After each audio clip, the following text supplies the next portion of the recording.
haddii himadaadu ay korayso xataa jidhku hadduu quyuud ku xidhan yahay quyuudda wuu ka furfurmaa. himadu hadday korayso bal aan laba mucqad laba qof oo kursi ku dul fadhiyaan tilmaamo.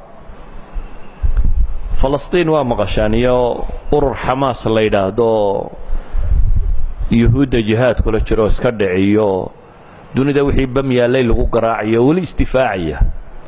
ururkaa ninka sameeyey ee hogaaminayay hagayey korsuu dul saaraa, meel dhaqaaqdo jidhkiisii ma jirin. markuu wax akhrinayo waraaqda kitaabka qur-aan ee uu akhrinayo inaanu dhalay u rogi jiray. maalin bay waxay idhahdaan inankuu dhalay baa seexday ka gamay, si uu rogaa buu garan waayey kitaabkii uu akhrinaya waraaqdiisa. carabku isku dayay inuu ku rogo, meel dhaqaaqda carab buu leeyahay. maca daalik xoogga yuhuudeed buu hor taagan yahay. dhakhtarkiisaa yidhi aad baad u tamar darraysa, waxaad u baahantahay na siino. dabeetana wuxuu yidhi may masaajidka ha laygeeyo. ramadaan bay haydee waa caawa soo jeedayaaba waa cibaadaysanayaa. soo jeeday isagoo kursiga lagu sidaa laga soo saaray masaajidka. israa'iil kaa kursiga lagu siday intay u adkaysan weyday markii masaajidka laga soo saaray ayaa faantannimada cirka mara inta loo soo diraa gantaal lagu dhuftay.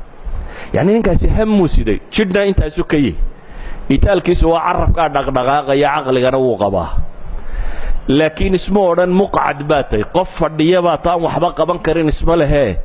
wuxuu u taagan yahay inuu diintiisa iyo ummaddiisa iyo dadkiisaba xoreeyo. ummad dhan buu u ahaa maxay? hoggaan ruuxiya oo hoggaaminaya, xarakaad dhan oo jihaad iyo isdifaac iyo wax iska rabaya, dowlado dhan oo dunida waaweynba u adkaysan karila.